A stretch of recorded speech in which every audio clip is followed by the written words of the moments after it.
Sa mga nagtatanong paano ko lutuin itong ating palabok, eto na yun mga mi, paano natin lutuin itong ating best seller na palabok. 1 kilo na palabok noodles, ayun mga mi, pinalambot ko na siya, binabad ko siya ng magdamag para hindi siya matagal palambutin. Matagal palambutin kasi ito pag hindi na ibabad. And flex ko sa inyo mga mi yung aking ginagamit na tinapa. Tinapa siya mga mi, binili ko pa yan sa malayong lugar na mahal yung kanyang kilo. Gagamit tayo dyan ng 3 piraso, prituhin muna yan natin. Naprito ko na yung tinapa, tapos ayan hinimay ko. Tapos ayan na mga mi, nagisa na tayo ng bawang sibuyas sa ating kawali. Then, ilagay natin yung ating giniling na karne. Depende sa inyo kung gaano kadami. Kung pagkain nyo lang, pwede nyo damihan or pambenta nyo. Depende kung magkano costing nyo. Idagdag nyo na lang kung magkano nyo ibebenta yung inyong palabok. Gisa-gisa muna natin yung karne hanggang sa maluto siya. And then, ilalagay din natin yung ating hinimay na tinapa na 3 piraso. Galunggong na tinapa na medyo malalaki mga mi. Masarap siya sa ating palabok. After that mga mi ay maglalagay tayo ng asin at paminta, pampalasa. Tapos naglagay ako ng konting magic. Magic sarap. Then mga mi ay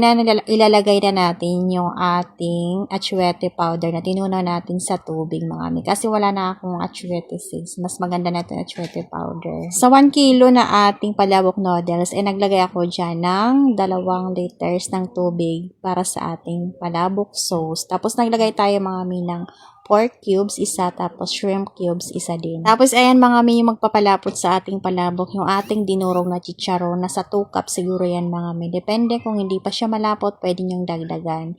Ayan mga mi, kasi hindi pa siya kumukulo, kaya hindi pa siya ganun kalapot. Pag kumulo na yung ating sauce, ay malapot na yan. Yung ginawa nating pampalapot ay yung ating dinurog na chicharon. Dagdag lasa din siya mga mi, masarap siya. Tapos naglagay din ako dyan mga mi ng ating patis. Tikman nyo na lang mga mi, huwag masyadong matabang kasi maglalagay pa tayo dyan ng ating palabok noodles. Mas lalong tatabang siya.